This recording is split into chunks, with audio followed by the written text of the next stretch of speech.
स्वागत है आप सभी का Urmila Devi PG college online classes में। मैं अनिल कुमार डीलेट की कक्षाओं का संचालन करा रहे हैं। डीलेट 4th सेमेस्टर के अंतर्गत अभी हम लोगों ने अध्ययन किया था। आज हम इसका पार्ट 2 पढ़ाएंगे। ठीक, प्रमुख कवियों के परिचय के बारे में, चाहे गद्य हो या पद्य हो। गद्य या पद्य यानी कविता हो, चाहे कहानी हो, चाहे नाटक हो, चाहे उपन्यास हो, जब तक हम उनके कवियों के बारे में परिचय नहीं जान जाएंगे तब तक वो अधूरा रहता है। कवियों के बारे में परिचय का मतलब ये होता है कि मान लीजिए कोई कविताकार कोई भी अगर रस लिख रहा है, जैसे मान लीजिए श्रृंगार रस लिख रहा है, तो वास्तव में श्रृंगारिक कवि हैं।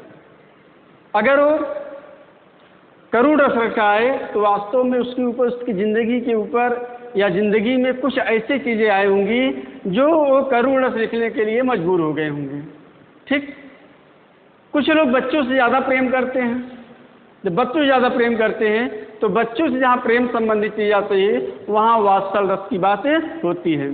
तो कभी कभी कुछ कवि ऐसे होते हैं जो ईश्वर पर विश्वास नहीं करते, तो क्या होते हैं, निर्गुण कवि होते हैं। मतलब जैसे मान लीजिए कबीरदास जी हैं। कबीरदास जी जो हैं वो जाति पात या ईश्वर प्रेम इन सब चीज़ों में देवी देवताओं का खंडन करते हैं। तो पिछले वीडियो में हमने आप लोगों को पढ़ाया था हरिवंश राय बच्चन के बारे में। आज हम पढ़ाएंगे आपको सूरदास के बारे में। क्या पढ़ाएंगे? सूरदास। सूरदास के बारे में सब लोग जानते हैं। वात्सल रस के कब माने जाते हैं?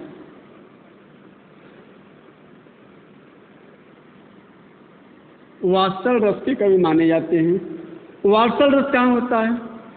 जहाँ पर बच्चों से प्रेम किया जाता है वहाँ वात्सल रस का प्रयोग किया जाता है। सब लोग जानते हैं कि सूरदास ने बहुत ही मार्मिक ढंग से श्री कृष्ण के बाल लीला का वर्णन किया है। किसका किया है? श्री कृष्ण के बाल लीला। इन्होंने इतनी मार्मिक ढंग से, इतनी निष्ठापूर्वक लीला का वर्णन किया है कि देखते ही मान दर्शक भाव विभोर हो जाते हैं। जो जो चीज़ बच्चों के अंदर होनी चाहिए, जो जो नटखटपन उनके अंदर होनी चाहिए, उसमें बढ़ चढ़कर इन्होंने श्री कृष्ण ने वात्सल रस का प्रयोग किया है। श्री कृष्ण के पूरे जीवन के चरित्र का एक एक अंग का वर्णन उन्होंने किया है। चरित्र का, चाहे आप ले लीजिए उनके बाल लीला का, चाहे उनके ले लीजिए आप जब वियोग, चाहे वात्सल रस हो, चाहे श्रृंगार रस हो, चाहे वियोग रस हो, उन्होंने बहुत ही मार्मिक ढंग से इसका वर्णन किया है। अब नाम ही है सूरदास। सूर मतलब क्या होते हैं? जो आँख से देखते नहीं हैं। सूर मतलब जिसे हम लोग कहते हैं काना। काना मतलब जो कोई देख न पाए। तो हम लोग जानते हैं कि सूरदास जो थे वो नेत्रहीन थे। क्या थे? नेत्रहीन। लेकिन इसमें भी कवियों में मतभेद है। कुछ कवि मानते हैं, मान लीजिए ठीक है, सूरदास यदि नेत्रहीन थे तो इन्होंने इतनी अच्छे बाल लीला का वर्णन कहाँ से किए, इतनी मार्मिक चित्र का वर्णन कहाँ से किया, प्रकृति का वर्णन कहाँ से किया? क्यों? क्योंकि व्यक्ति बिना कुछ देखे हुए, बिना कुछ जाने हुए उसके बारे में कैसे वर्णन कर सकता है? ये कवियों के बारे में है। अब जन्म स्थान इनका कहाँ हुआ था? कहा जाता है कि इनका जन्म आगरा जिले के समीप रूनकटा नामक गांव में सन 1478 ईस्वी में हुआ था। 1478 ईस्वी में। कहाँ पूरा देख लीजिए, आगरा जिला में। जिला क्या था इनका? आगरा।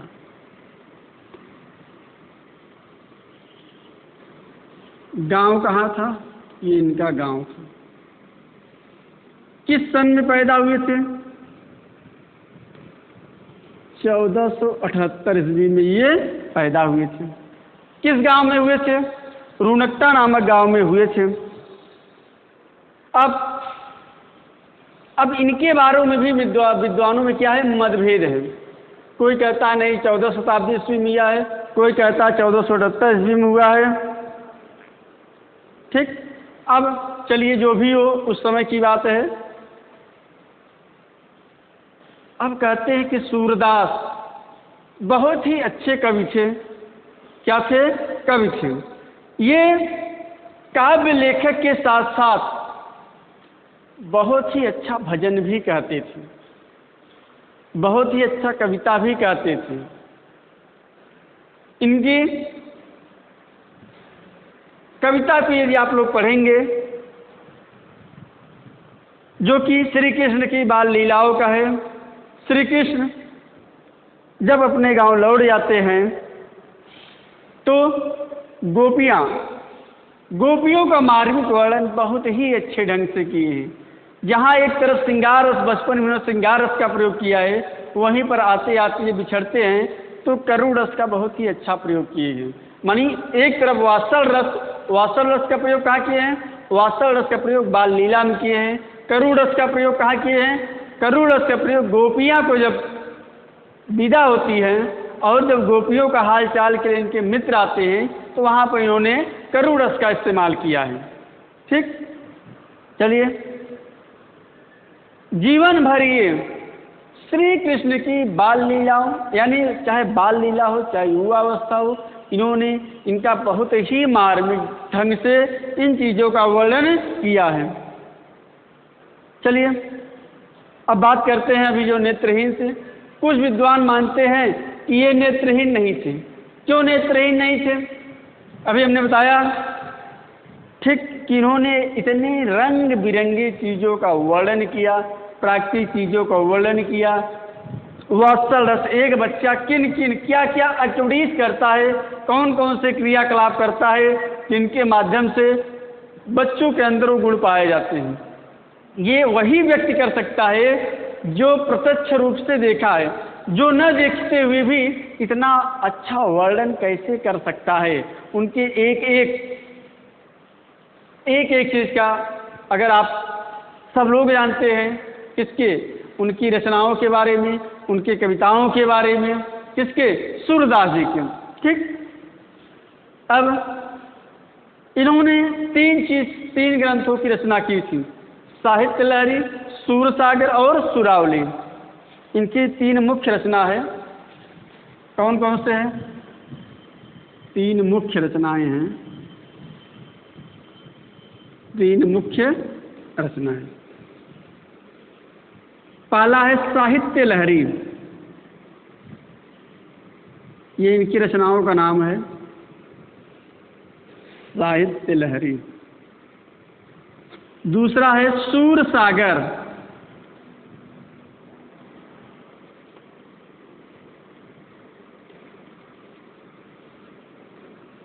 तीसरा है साहित्य लहरी, सूरसागर, सुरावली।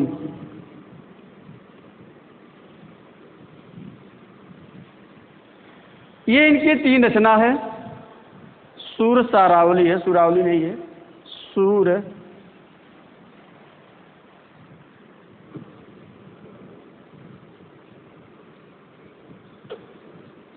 ये इनकी 3 प्रमुख रचना है। इसको आप लोग याद कर लीजिए। कभी कभी पूछता है कि साहित्य लहरी किसकी रचना है, सूरसागर किसकी रचना है, सूर सारावली किसकी रचना है। ठीक, अब इन एक एक चीज़ों के बारे में क्यों देख लीजिए, हम स्क्रीन सड़ जा रहे हैं, आप लोग देख लीजिए। साहित्य लहरी, सूरसागर और सूर सारावली। साहित्य लहरी क्या है? साहित्य लहरी रस और अलंकारों से परिपूर्ण काव्य रचना है। साहित्य लहरी है, एक चीज आप देखेंगे, इनकी रचनाओं में रसों का भंडार है, चाहे वात्सल रस हो, चाहे श्रृंगार रस हो, चाहे करुण रस हो, इन्होंने सभी का, इसीलिए कहा जाता है कि जो सूरसागर की रचना है वो रसों से परिपूर्ण है। और अलंकारों में भी निपुणता पाएगी, चाहे शब्द अलंकार, चाहे अर्थ, चाहे जो भी अलंकार हो, ये साहित्य लहरी में देखने को मिलता है। और क्या है, इसमें लगभग 118 पदों का संग्रह है। कितने पदों का संग्रह है? 118 पदों का संग्रह है ये।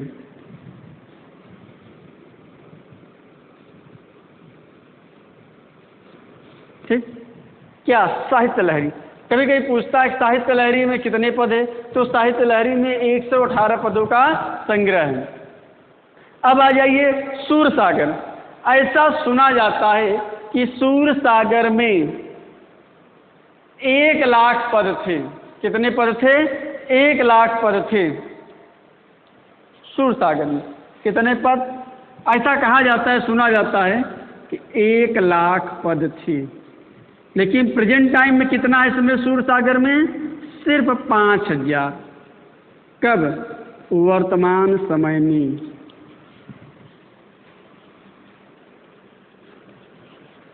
कहा जाता है कि सूरसागर में कितने पदों का संग्रह था? 1 लाख पदों का संग्रह था। 1 लाख नहीं बल्कि 1,25,000। 1,25,000, 1.25 लाख पदों का संग्रह था। कौन? सूरसागर में। लेकिन वर्तमान में कितना है? वर्तमान में सिर्फ 5000 ही है। अब चले जाइए, इसमें क्या क्या है सूरसागर में? इसमें कृष्ण के बाल लीलाओं का वर्णन है। क्या है? बाल लीला का वर्णन, गोपियों का वर्णन, उद्धव शतक। उद्धव शतक आप लोगों ने पढ़े होंगे। उद्धव शतक क्या था? उद्धव शतक में गोपियों और उद्धव का वाद विवाद और संवाद था। सब लोग जानते हैं। बहुत ही मार्मिक वर्णन था कि जब श्री कृष्ण मथुरा छोड़ के चले गए, तब इनके मित्र उद्धव थे। उन्होंने देखा कि वास्तव में जो श्री कृष्ण बार बार कहते थे कि हमसे राधा इतनी प्रेम करती, वहाँ गोपियाँ इतनी प्रेम करती थी। उन्होंने सोचा कि यार ये जो कृष्ण कह रहे हैं कि एक बार देखा जाए कि क्या ये वास्तव में जो कह रहे सही है। इसलिए ये गोपियों का हाल चाल लेने के लिए चले गए। वहाँ जाकर देखते हैं तो वास्तव में गोपियाँ श्री कृष्ण के कितनी दीवानी थी। जब गोपियाँ इतनी दीवानी थी तो उद्धव जी सोचे होंगे कि राधा कितनी दीवानी होंगी। ठीक, ये था सूरसागर। सूरसागर में 1,25,000 पद हैं। वर्तमान में 5,000 ही पद हैं। इसमें क्या क्या है? इसमें श्री कृष्ण की बाल लीलाओं, बाल विरह तथा सूरदास ने बहुत ही बड़ी भक्ति भावना से सूरसागर में इन्होंने इनका प्रयोग किया है। अब नेक्स्ट आ जाता है हमारा सुरसरावली। इसमें 1100 छंद है। लगभग सूरसागर से ही मिलता जुलता है। कितने छंद हैं? 1100 छंद है। ठीक, सूरसागर। अब इनकी रचनाओं के बारे में आप लोग अच्छी तरीके से जान गए। मुख्य रूप से 3। कभी कभी पूछता है कि गोपियों का वर्णन, बाल लीलाओं का वर्णन किसके अंतर्गत किया गया है? तो सूरसागर के अंतर्गत किया गया है। तो ये थे, याद कर लीजिए, बहुत ही महत्वपूर्ण है कि सूरसागर की 3 रचनाओं, 3 प्रमुख रचनाएं कौन कौन सी थी? साहित्य लहरी, सूरसागर और सुरावली। और भी है। अब नेक्स्ट है मीराबाई। मीराबाई के बारे में सब लोग जानते भी हैं।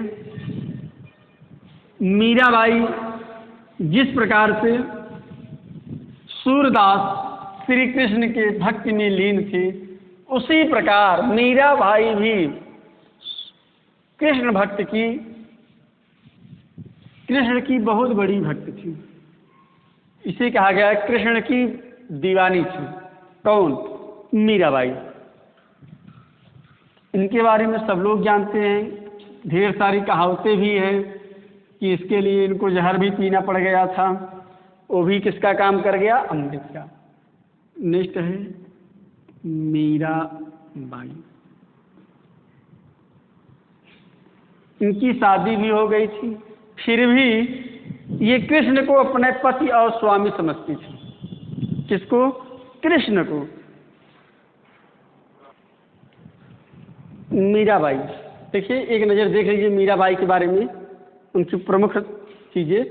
मीराबाई का जन्म राजस्थान प्रदेश के चोकड़ी नामक गांव में 1948 के लगभग हुआ था। उनका विवाह, जैसे कि बताया जाता था कि ये कृष्ण की बहुत बड़ी दीवानी थी, कृष्ण को अपनी पति अर्थात स्वामी समझती थी, उसी के अनुसार ही वो व्यवहार भी करती थी। इनका विवाह उदय कुमार के महाराणा के साथ, जिनका नाम था कुमार भोजराज के साथ हुआ था। लेकिन शादी तो इनके साथ हुआ था, लेकिन तन और मन दोनों ये मीराबाई कृष्ण को सौंप दी थी। किसको? कृष्ण को। कहा भी जाता है कि मीराबाई से बड़ा भक्त कृष्ण का आज तक कोई नहीं मिला था, ऐसी कहावतें हैं, कई कहावतें इनके बारे में भी है। और इन्होंने प्रमुख रचनाएं की, जिनके नाम थे नरसिंह जी से मायरा, राम गोविंद, और मृत्यु उनका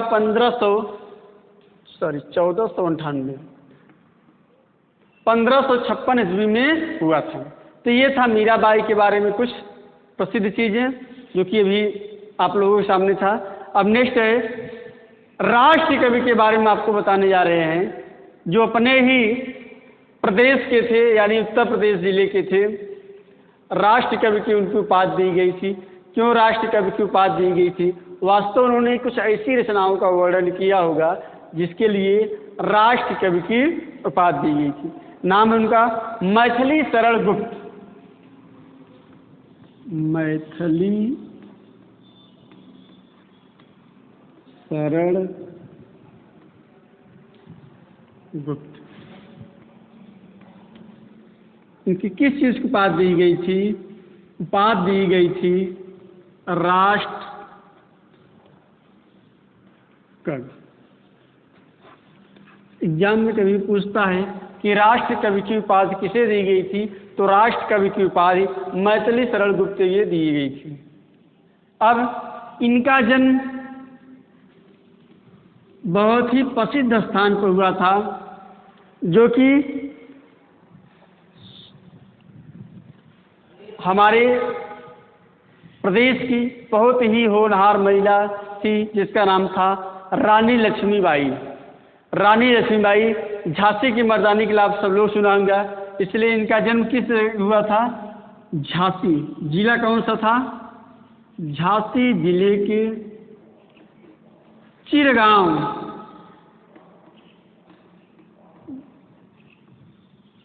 झांसी जिले के चिरगांव में हुआ था। किस सन में हुआ था? बताइए किस सन में हुआ था? इनका जन्म 1886 ईस्वी में हुआ था।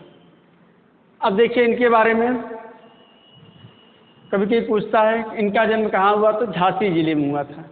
झांसी की किस गांव में था? चिरगांव में हुआ था। किस सन में हुआ था? 1886 ईस्वी में हुआ था। अब इनके पिताजी भी जो थे वो भी कवि थे। क्या थे? कवि थे। इनको मान चलिए कविता विरासत के रूप में मिला था। इनके पिता कवि थे, यानी सारी सुख सुविधा एक जो कवि को चाहिए वो सब मान चलिए इनको विरासत में मिला था। और पिताजी का नाम था रामचरण शुक्ल, जो बहुत ही एक अच्छे कवि थे। क्या नाम था पिताजी का नाम? रामचरण शुक्ल। रामचरण गुप्त, जो कि बहुत ही अच्छे कवि थे। कौन? रामचरण शुक्ल। और इन्होंने अपनी शिक्षा घर पर ही रहकर किया। जब ये पढ़ रहे थे उसी समय भारत में स्वतंत्रता आंदोलन चल रहा था। इन्होंने पढ़ाई के साथ साथ स्वतंत्रता के आंदोलन में भी भाग लिया, और ये भाग भी नहीं लिए बल्कि सक्रिय रूप से भूमिका भी निभाया। कई बार इन्होंने जेल भी गए। कई बार ये जेल भी गए। किस दौरान? स्वतंत्रता भारत को आज़ादी को दिलाने के लिए ये जेल भी गए। ठीक, इनकी रुचि भारतीय प्राचीन ग्रंथों और ऐतिहासिक एवं पौराणिक आख्यानों में थी। इनकी साहित्य की सेवा के लिए, किसकी साहित्य सेवा के लिए डी.लिट, जो साहित्य के क्षेत्र में होता है, साहित्य के ठीक साहित्य के क्षेत्र में इन्हें डी.लिट की उपाधि किसने दिया था? आगरा विश्वविद्यालय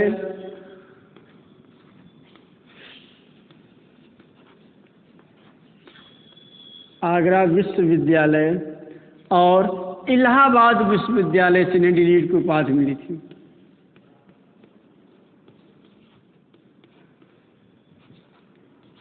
इलाहाबाद विश्वविद्यालय। कभी कभी पूछता है इनको डी.लिट की उपाधि कहाँ से मिली थी, तो साहित्य के क्षेत्र में इनको डी.लिट की उपाधि आगरा विश्वविद्यालय और इलाहाबाद विश्वविद्यालय की मिली थी। और नाम ही था, इन्होंने हिंदी साहित्य के क्षेत्र में बहुत ही नाम कमाए हैं। ठीक, किसके क्षेत्र में? हिंदी साहित्य के क्षेत्र में। इन्हें राष्ट्र कवि की उपाधि दी गई थी। इनकी रचनाएं कौन कौन से देख लीजिए।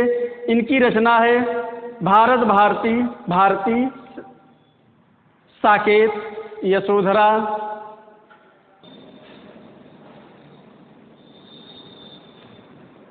देखिए इनकी रचनाएं स्क्रीन पर हमने लिख दिए हैं, जो प्रसिद्ध रचनाएं थी। इनकी प्रसिद्ध ग्रंथ थी भारत भारती, सिद्धराज, साकेत, यशोधरा और पंचवटी।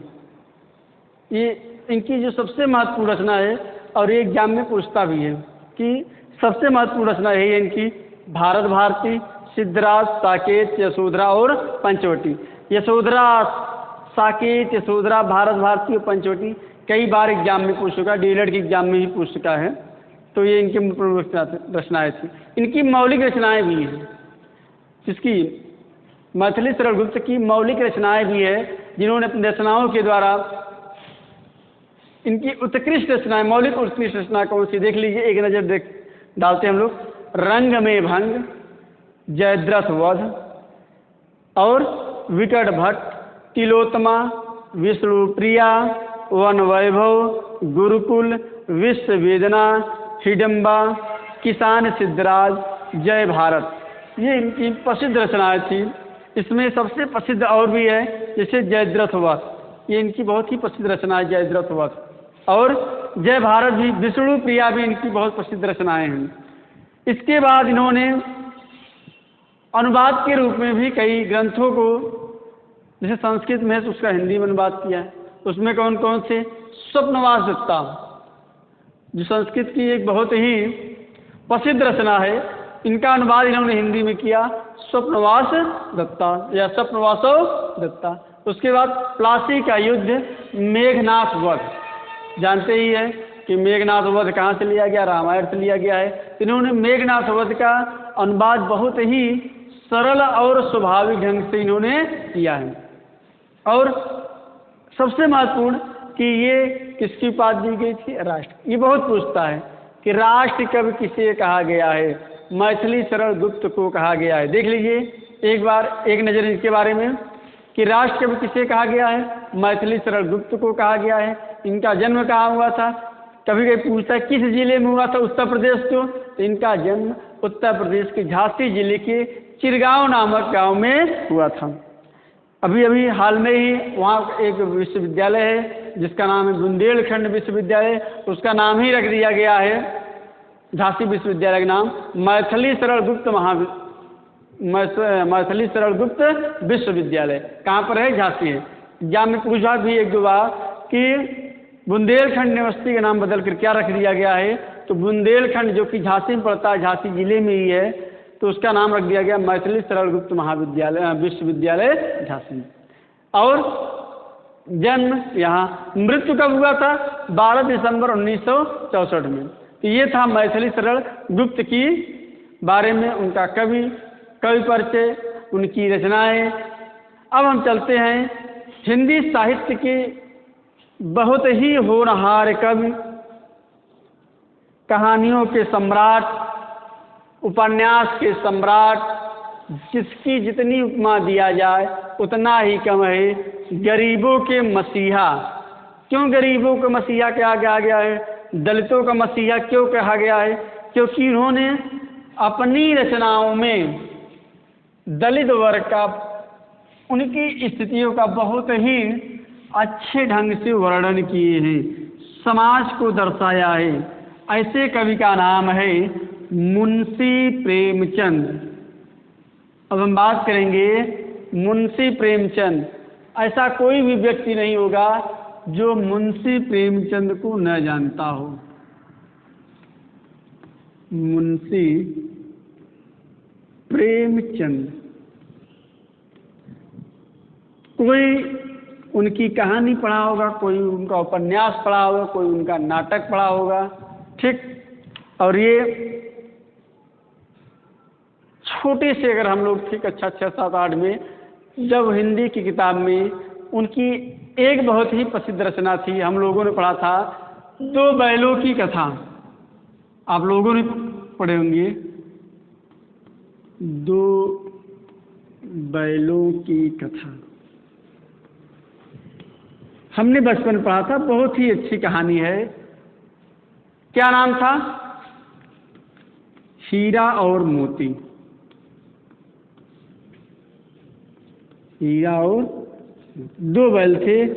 इतने अच्छे ढंग से इन्होंने वर्णन किया है, हमें लगता है 3, 4, 5 में रखा गया था कि बालक के अंतर्गत ऐसी कहानियों का, ऐसे मार्मिक ढंग से वर्णन का कि व्यक्ति के ऊपर प्रभाव पड़े, बालक के ऊपर प्रभाव पड़े। हीरा और मोती जो कि 2 बैल थे, लेकिन पक्के स्वामी भक्त थे, उसमें यही चीज़ दिखलाया गया है, ठीक। तो 2 बैल की कथा आप लोगों ने पढ़ा होगा।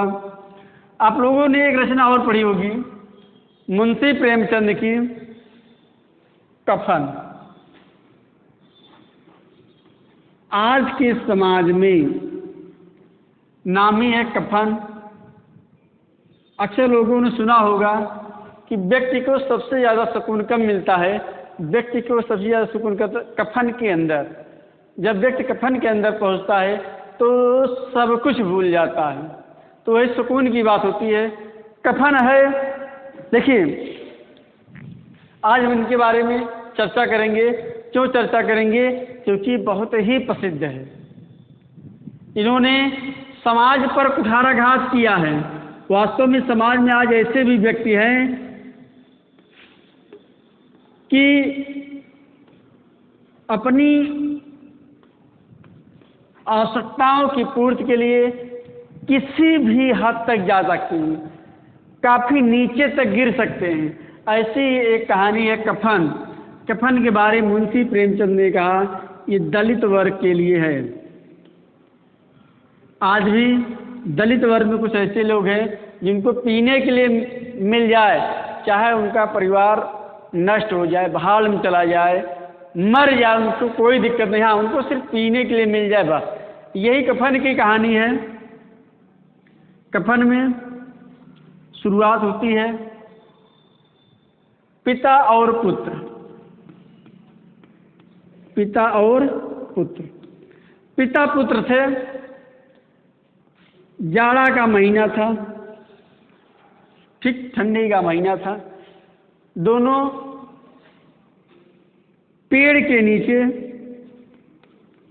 अलाव लगाकर ताप रहे थे और उसमें क्या रखे थे? उस अलाव में क्या था? आलू। एक आलू था और वो उस आलू को अलाव में डाले हुए थे और एक की पत्नी यानी दूसरे की सास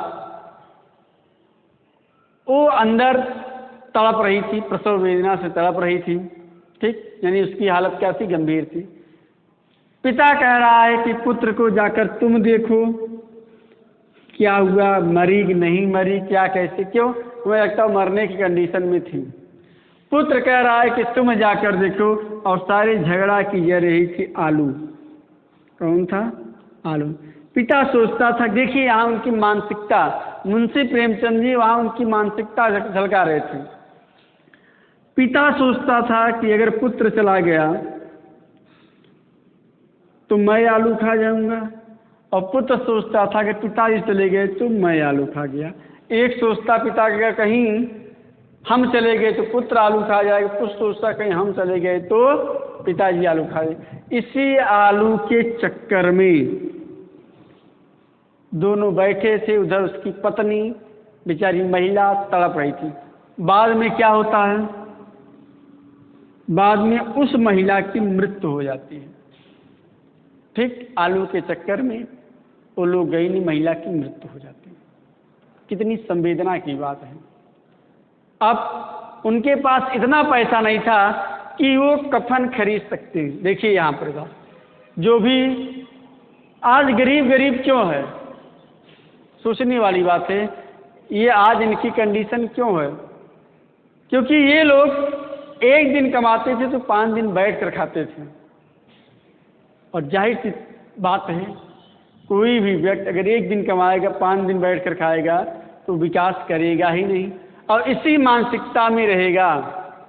अगर 5 दिन कमाते तो आलू नहीं पेड़ा खाते लोग, पेड़ा। लेकिन पिता पुत्र का वही हाल था, आलसी प्रवृत्ति के थे, इसलिए ये लोग आलू के चक्कर में ही थे। अब देखिए उनके पास पैसा तक नहीं था कफन खरीदने के लिए। गांव वाले ने चंदा इकट्ठा कर कर उनको पैसा दिया कि जाइए आप कफन लेकर आइए। ऐसी जिंदगी जीने से क्या मतलब, जो व्यक्ति अपनी पत्नी के लिए या अपनी बहू के लिए कफन तक न खरीद पाए। आज भी समाज में ऐसे व्यक्ति हैं। वही मुंशी प्रेमचंद जी दिखाना। और देखिए, और उनकी मानवता कहाँ तार तार होती है। यही तार तार नहीं हो जाती है कि चलिए आलू के चक्कर में वो सब कुछ हो गया। नहीं, मानवता उनकी कहाँ तार तार होती है। जो कफन के लिए पैसा पाए थे, ये जो भी पाए थे, लेकर बाजार चल दिए कफन खरीदने के लिए। रास्ते में जब पहुँचते, देखिए उनकी मानसिकता, रास्ते में जब वो लोग पहुँचते हैं कहते हैं कि यार वो तो मर ही गई है, अब क्या मतलब, चाहे कफन में जाए चाहे साड़ी में जाए, चलिए जो बचा हुआ है फर्स्ट क्लास, इसका क्या पिया जाए, मदिरा पिया जाए।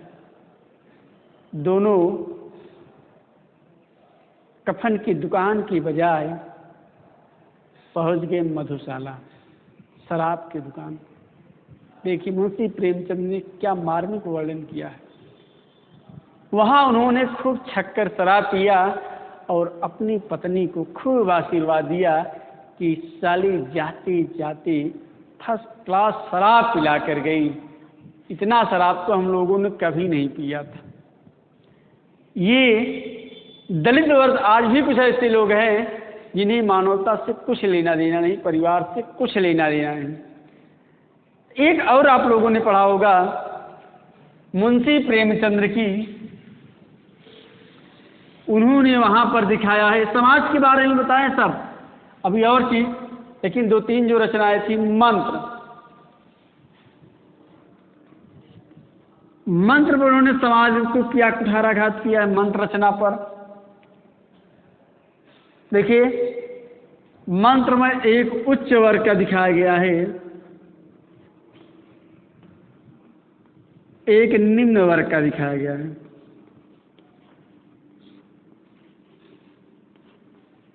उच्च वर्ग मान लीजिए धनिक लोग हैं, और निम्न वर्ग मान लीजिए गरीब लोग हैं। देखिए मुंशी प्रेमचंद ने क्या मार्मिक वर्णन किया है। देखिए मंत्र कहानी देखिए और समझने का प्रयत्न करिए। बहुत ही अच्छी चीज है कि एक लोग पैसे के महत्व देते हैं। पैसे का महत्व, समय का महत्व कौन देता है? उच्च वर्ग। और दूसरी तरफ ये है निम्न वर्ग, निर्धन, जिसके पास पैसा नहीं है लेकिन उसके पास दिल है। उसके पास ममता है, उसके पास मार्मिकता है। इसी कहानी को मुंशी प्रेमचंद ने मंत्र के माध्यम से समाज को ये दिखाने का प्रयत्न किए हैं कि पैसे और समय ही व्यक्ति को काम नहीं देता है। एक तरफ उच्च वर्ग है, डॉक्टर चड्ढा, आप लोग कहानी सुने होंगे सब लोग, डॉक्टर चड्ढा, और दूसरी तरफ एक व्यक्ति है जो मंत्र। इस निम्न वर्ग का व्यक्ति, एक बार इसका पुत्र बीमार पड़ जाता है और वो अपने पुत्र की दवा के लिए शहर जाता है, डॉक्टर चड्ढा के पास जाता है। 4 या 5 बजे का समय होता है, शाम का समय होता है। डॉक्टर साहब उठने का समय हो गया था, लेकर पहुंचता है। डॉक्टर साहब खेलने जा रहे थे और उसको यद्यप मालूम है कि मेरा बेटा बचेगा नहीं, लेकिन फिर भी वो डॉक्टर के पास जाता है और कहता है चड्ढा से, आप हमारे पुत्र को देख लीजिए। लेकिन डॉक्टर चड्ढा उस समय खेलने के लिए जा रहे थे। उस समय वहाँ उनके देखने, क्यों खेलने के लिए जा रहे थे? क्योंकि उस समय उनका जो शेड्यूल था, टाइम टेबल था, वो खेलने का समय था, यानी वो नियम के पक्के थे। उन्होंने कहा नहीं, हम इसको नहीं देखेंगे, हम खेलने के लिए जा रहे थे, खेलने के लिए जा रहे हैं। सोचिए, एक तरफ बेचारा जिंदगी और मौत से खेल रहा है उनका पुत्र, क्या देखने से भगवान से ठीक हो जाते? नहीं, लेकिन एक बार देख लेते तो उसको भी लगता चलिए एक बड़े से बड़े डॉक्टर देख लिए, और उसको क्या होता, मन को तसल्ली मिल जाती। ठीक, डॉक्टर चड्ढा देखे नहीं, चले गए और उसका पुत्र का देहांत हो गया, स्वर्गवास हो गया। देखिए ईश्वर की माया, कहीं धूप कहीं छाया। एक समय इनका भी आया, इनके पास भी एक मंत्र था, इसके पास भी एक मंत्र था। डॉक्टर चड्ढा को, पुत्र को एक बार सर्प काट लिया। बड़े से बड़े डॉक्टर आए, सबने जवाब दे दिया। बड़े से बड़े मंत्र वाले आए, उन्होंने भी जवाब दे दिया। और ये जो निम्न वर्ग का व्यक्ति था, निर्धन व्यक्ति था, इसके कान में भी गया कि डॉक्टर चड्ढा के पुत्र को सर्प काट लिया है, और ये मंत्र जानता था सर्प का। तो इसकी पत्नी जो थी, बहुत सुकून हुआ, चलिए आज उसको पता चलेगा कि वास्तव में पुत्र वियोग क्या होता है। एक समय था हम लोग छटपटा रहे थे, उसको ले जाकर दर दर भटक रहे थे, इनके द्वार पर भी गए, लेकिन उन्होंने इलाज करने की बजाय देखा तक नहीं। और अपने पति से कहती भी है कि आपको जाना नहीं। ठंड का महीना था, घनघोर ठंड पड़ रहा था, और उनकी पत्नी कहती कि आपको वहाँ जाना नहीं है। लेकिन यही देखिए, कवि की कल्पना देखिए, इसकी आत्मा झकझोर रही है। क्या कि एक समय हम भी थे, हम भी अपने पुत्र के लिए दर-दर भटक रहे थे। आज उस पिता के ऊपर क्या आपत्ति आई होगी, उस माँ के ऊपर क्या आपत्ति आई होगी, वो भी तो दर-दर भटक रही होगी। कोई तो ऐसा होगा जो मेरे लाल को बचा ले, मेरे लाल को बचा ले। देखिए इसकी संवेदना और इसकी संवेदना, यही कवि दिखाना चाह रहा है कि ये तो इसकी संवेदना है कि जो बिन बुलाए, आधी रात का समय है और ठंड का महीना है, लोग रजाई में दुबके हुए हैं, रजाई मुंह से बाहर नहीं निकल पा रहे हैं, और ये बेचारा छटपटा रहा है। एक तरफ छटपटा रहा है जाने के लिए, लेकिन दूसरी तरफ उसकी अंतरात्मा रोक भी रही है कि मत जाओ, इसने तुम्हारे पुत्र के साथ क्या किया था, याद करो इस दिन को कि तुम भी तो गए थे दिखाने के लिए, इसने क्या किया था और ये क्या कर रहा है। नहीं, जाते जाते जाते जाते ऊहापोह की स्थिति बनी हुई है। लास्ट में बेचारा, इसकी अंतरात्मा नहीं मानी। क्यों? क्योंकि गरीब था, उसके अंदर मार्मिकता थी, उसके अंदर दर्द था। गरीब जो होते हैं दूसरे को दर्द को अपने दर्द समझते हैं, अमीर जो होते हैं दूसरे को, उनको दर्द से क्या मतलब है। हाँ, जब उनके ऊपर दर्द आता तो वास्तव में पता चलता कि क्या हुआ होगा। ये गया, अंतरात्मा इसकी नहीं कहते, लेकिन फिर भी इसकी मानवता इसको झकझोर दिया कि नहीं, तुम्हारा फर्ज है, तुम्हारा कर्तव्य है, तुम जाओ। और गया डॉक्टर चड्ढा के पुत्र को देखा और अपने मंत्रों के द्वारा उसको ठीक किया और फिर वापस चले आए। और डॉक्टर चड्ढा का इकलौता पुत्र था, कितनी संपत्ति होगी कोई नहीं जानता था, बड़े से बड़े डॉक्टर थे, लेकिन आज एक मानवतावादी व्यक्ति ने उसके पुत्र को बचा लिया। बाद में ढूंढते रहे डॉक्टर चड्ढा, मिला नहीं। बाद में पता चला कि ये वही पुत्र का पिता था जिसने आपके द्वार पर कभी आया था और आपने उसको इलाज करने के बजाय कहा था कि तुम यहां से जाओ, देखा तक नहीं, जाइए हमारे खेलने के समय है। और आज वही व्यक्ति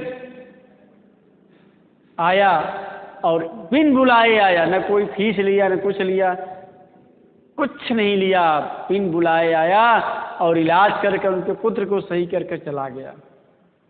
यही मुंशी प्रेमचंद जी दिखाना चाहते हैं इस मंत्र के माध्यम से कि आज भी बड़े लोग हैं जो छोटे लोग की मानवता कद्र नहीं करते। हाँ, एक समय आता है, मृत अटल है, सबको आएगा, लेकिन कहते हैं ना, कोई कब भगवान बन के आ जाए कोई नहीं जानता। कोई भी जैसे अगर खड़ी फसल है अगर बर्बाद हो जाती है तो सबको कष्ट होता है, अगर वही सूख कर तो लोग उसको आसानी से काट लेते हैं हाथ से। उसी प्रकार मनुष्य भी है, यदि कोई युवा अवस्था में खत्म होता है तो उस माँ बाप से पूछिए क्या हालत होती है, और जब वृद्धावस्था में तो लोग कहते हैं भैया इसको ईश्वर भी नहीं ले जा रहे हैं। एक नज़र डालते हैं मुंशी प्रेमचंद। देखिए, मुंशी प्रेमचंद का जन्म 1880 ईस्वी में लमही, जो कि वाराणसी जिले में पड़ता है, वाराणसी जिले के लमही नामक गांव में हुआ था। मृत्यु 1936 ईस्वी में हुआ था। इनको उपन्यास सम्राट या कथा सम्राट दोनों भी कहा जाता है।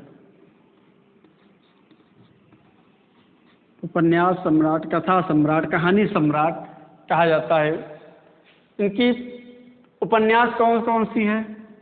देखिए, सेवा सदन, निर्मला, कर्मभूमि, रंगभूमि, गबन और गोदान, ये इनकी प्रमुख उपन्यास हैं। और कहानियाँ इनकी आप लोगों को भी बताए हैं, जैसे मंत्र हो गया, ठीक, मंत्र के बाद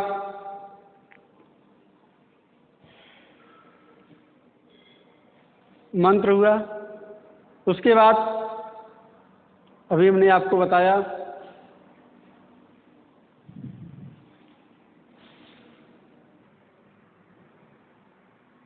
मंत्र और नमक का दरोगा, ये सब इनकी प्रसिद्ध कुछ कहानियाँ हैं। नमक के दरोगा के बारे में आप लोगों को पढ़ेंगे, दो बैलों कथा के बारे में अभी मैं आपको बता दिया, ठीक। ये सब इनकी प्रमुख कहानियाँ थी। इनकी कहानियों का संग्रह था। कहानियों का संग्रह क्या नाम था? मानसरोवर के नाम से कहानियों का संग्रह, और 8 भागों में प्रकाशित हुआ था। कितने भागों में प्रकाशित हुआ था? 8 भागों में प्रकाशित हुआ था।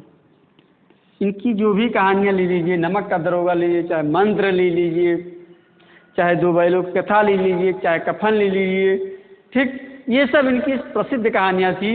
इसीलिए उपन्यास में अभी हमने बताया, चाहे सेवा सदन, याद कर लीजिए। और पूछता भी है, कन्फ्यूजन कहाँ पर होता है? जब कहीं मान ली पूछ लिया कि कौन सा उपन्यास है, कौन सा कथा है, कौन सी कहानी है, तब वहीं पर कन्फ्यूजन होती है। रचनाओं के बारे में सब लोग जानते हैं। तो ये थे मुंशी प्रेमचंद की कुछ प्रमुख यादें, कुछ प्रमुख झलकियाँ, और उनके हमने आपको कहानियों के बारे में परिचय करा दिए थे। अब आज चलते बिहारी। बिहारी जो कि गागर के सागर के नाम से जाने जाते थे, उनकी कहावत भी है, गागर में सागर भरने का काम कौन करता था? बिहारी। उनकी एक रचना थी बिहारी बिहार। बिहारी के दोहरे जो नावक के तीर, कहा भी गया है, बिहारी के दोहे जो नावक के तीर, देखन में छोटे लगे घाव करे गंभीर। बिहारी बहुत ही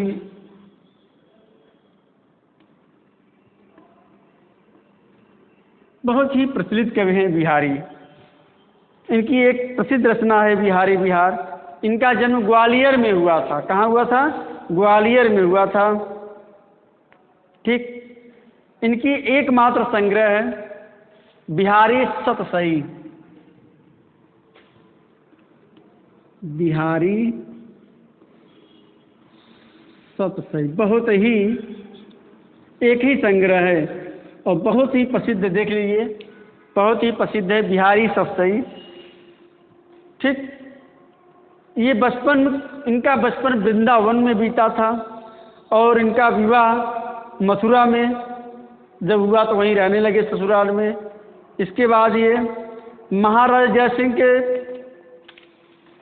इनके दोहे इतने सटीक होते थे, कहा भी जाता था कि महाराज जयसिंह को प्रेम हो गया था और ये राजकाज छोड़कर सिंगार रस में लिप्त हो गए थे। वहाँ की जनता परेशान थी कि जब राजा ही प्रेम में लिप्त होगा तो वहाँ की प्रजा का क्या हाल होगा। तो इन्होंने एक पत्र लिखा था, ऐसे ही था, याद नहीं है, अली कली तो सब कली आगे कौन हलाल। अभी तो कली है जब आपका ये हाल है, लेकिन जब वही फूल बनेगी तब क्या होगा। इस दोहे से राजा के ऊपर बहुत फर्क पड़ा और वो कहा जाता है कि राजा जयसिंह इनके प्रत्येक दोहे पर एक सोने की मुद्रिका इनको देते थे। तो बिहारी बिहार की एक ही प्रसिद्ध रचना है जो सबसे प्रसिद्ध है, बिहारी सतसई। अब नेक्स्ट कवि बारे में चर्चा करते हैं, कबीरदास। बहुत ही प्रचलित कवि थे कबीरदास। इनके बारे में सब लोग जानते भी हैं, सुने भी होंगे, इनकी कहानी जानते भी होंगे कि इनकी माता जिनका विवाह नहीं हुआ था इनको त्याग दी थी। ठीक। इनका कहा जाता है कि इनका जो जन्म हुआ था वो हिंदू परिवार में हुआ था और जो पालन पोषण हुआ था वो मुस्लिम परिवार में हुआ था। ठीक। तो ये इन्हीं के बीच में ये बेचारे ये पिसते गए, कभी हिंदू कभी मुस्लिम, कभी हिंदू कभी मुस्लिम, इसी विवाद में चलता रहा। इनके गुरु थे रामानंद। ठीक। जो कि ब्राह्मण थे और ये दलित वर्ग के थे, मुस्लिम थे। इन्होंने कबीरदास को अपना शिष्य बनाने से मना कर दिया। ढेर सारी बातें हैं, सब लोग सुने भी होंगे, कैसे कैसे करके कबीरदास ने इनको गुरु मान ही लिया था। बाद में चलकर रामानंद जी इनके गुरु हुए और काशी में इनका जन्म स्थान हुआ था।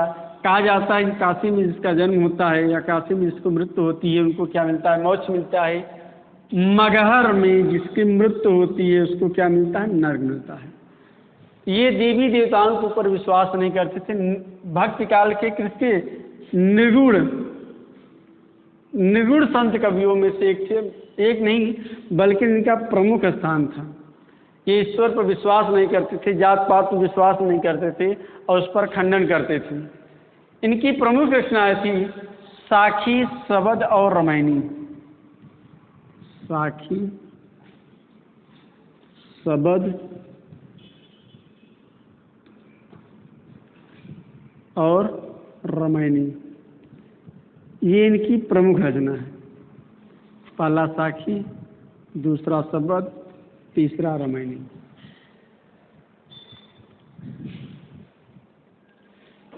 अब इनके शिष्य ने इनकी रचनाओं का एक संग्रह लिखा जिसका नाम उन्होंने रखा बीजक।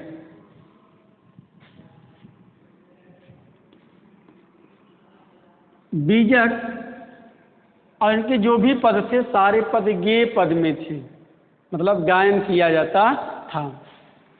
तो इनके शिष्यों ने इनका एक संग्रह नाम रखा जिसका नाम रखा बीजक। इन्होंने समाज सुधार संबंधी कई उपदेश दिए हैं। समाज में जारी जाति प्रथा, कुप्रथा इन सब पर इन्होंने अपना विशेष उपदेश दिए और उन्होंने खंडन में किया। जैसे जात पात पर इन्होंने कहा। इस प्रकार से कबीरदास जी ने रामायणी चौपाई के रूप में लिखा है। साक्षी शब्द रामायण नहीं, रामायणी किसके रूप में लिखा है? चौपाई के रूप में इन्होंने लिखा। और लास्ट में जैसे हमने कहा ना कि इन्होंने कहा था जात पात पर, लोगों ने कहा कि जो मगहर में मरते हैं उनको क्या मिलता है? उनको नर्क मिलता है।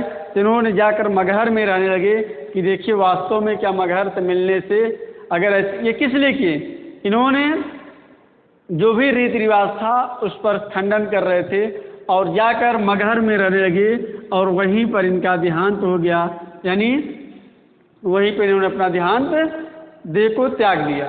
तो इस प्रकार से कबीरदास जी के बारे में सब लोग जानते भी हैं। भक्ति काल के किस का शाखा के दो होता है, एक निर्गुण होता है, एक सगुण होता है। जैसे तुलसीदास थे, तुलसीदास के शाखा भक्ति काल के ही थे, लेकिन वो सगुण के कवि थे। ये किसके कवि थे? निर्गुण के कवि थे। तो इस प्रकार तुलसीदास के बारे में सब लोग जानते ही हैं। उन्होंने कई रचनाएं लिखी और उनकी प्रसिद्ध कुछ रचनाएं हैं जिनके बारे में वर्णन कर लिया जाए।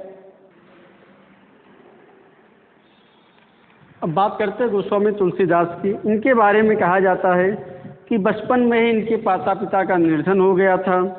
ठीक, इन्हें अनाथ जानकर स्वामी नरहरि दास ने अपने संरक्षण में ले लिया था। गोस्वामी तुलसीदास का जिसे भी चर्चा हुआ कि बचपन में इनकी मृत्यु हो गई थी। जन्म कब हुआ था? 1532 ईस्वी में उत्तर प्रदेश के बादा जिला के राजापुर नामक गांव में हुआ था। ठीक, इनके बचपन में मृत्यु हो गई थी। इनका संरक्षण नरहरि दास ने किया था। अनाथ जानकर इन्होंने बचपन में बहुत सारे संघर्ष किए थे। संघर्षों से इनका जीवन व्यतीत हुआ था। लेकिन इन्हीं संघर्षों के बीच में इन्होंने प्रमुख कुछ रचनाओं करके जिसमें अपने इतिहास में अपना नाम अमर कर लिया था। उसमें से सबसे प्रसिद्ध सब लोग जानते हैं कि रामचरितमानस इनकी सबसे प्रसिद्ध रचना थी। रामचरितमानस इसी ख्याल से आज ये पूरे विश्व में जाने जाते हैं। रामचरितमानस की रचना किसने किया था? तो रामचरितमानस की रचना गोस्वामी तुलसीदास ने किया था। उनकी प्रसिद्ध रचना थी कवितावली, दोहावली, पत्रिका, रामचरितमानस, वैरूवी रामायण। ये सब इनके प्रमुख ही रचनाएं थी। तो देखिए प्रमुख रचनाएं कवितावली, जाहिर सी बात में कविता होगी तभी इसका नाम कवितावली रखा गया है। गीतावली, गीत के माध्यम से इन्होंने प्रस्तुत किया था ये गीतावली। रामचरितमानस, देखिए राम के चरित्र के वर्णन किया गया है, इसीलिए इसका नाम लिख दिया गया था रामचरितमानस। और जो कि इनकी प्रसिद्धि और इनकी ख्याति का सबसे बड़ा यही ग्रंथ था रामचरितमानस, जिसको एक बच्चा भी होगा वो भी जानता होगा कि रामचरितमानस की रचना किसने किया था। तो रामचरितमानस की रचना किसने किया था? गोस्वामी तुलसीदास।